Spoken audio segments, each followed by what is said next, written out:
Cette manifestation pacifique sur le boulevard Ouaga 2000 était moyen de se faire entendre par la communauté internationale. La coordination nationale des associations et de veille citoyenne et patriotique est en colère après la publication d'une déclaration conjointe États-Unis et Royaume-Uni sur un éventuel massacre des civils perpétrés par les forces combattantes du Burkina Faso. Comment accepter de telles insinuations ?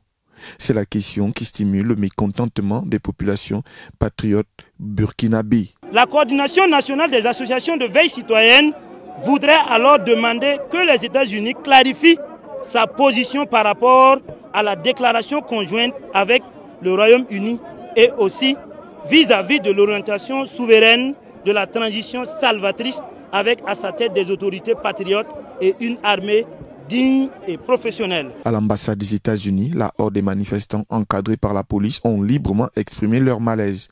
Les leaders de cette plateforme syndicale invitent les autorités américaines à travailler de concert avec le gouvernement de transition burkinabé pour la publication d'informations fiables, justes et essentielles pour parvenir à mettre fin aux exactions du terrorisme, l'adversaire commun. Vous savez très bien, nous sommes toujours derrière ces forces combattantes qui sont toujours sous ce soleil ardent, dans les brousses là pour libérer le Burkina Faso, pour que le Burkina Faso retrouve sa sécurité d'antan.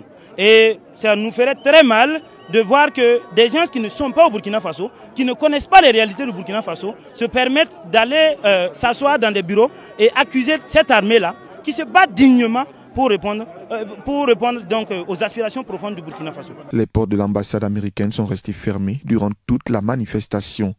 Dans un communiqué, le gouvernement de la transition a rejeté et condamné les accusations à son encontre. Une frange importante de la population burkinabé montre clairement son hostilité face aux manœuvres des Occidentaux qui prétendent aider l'Afrique.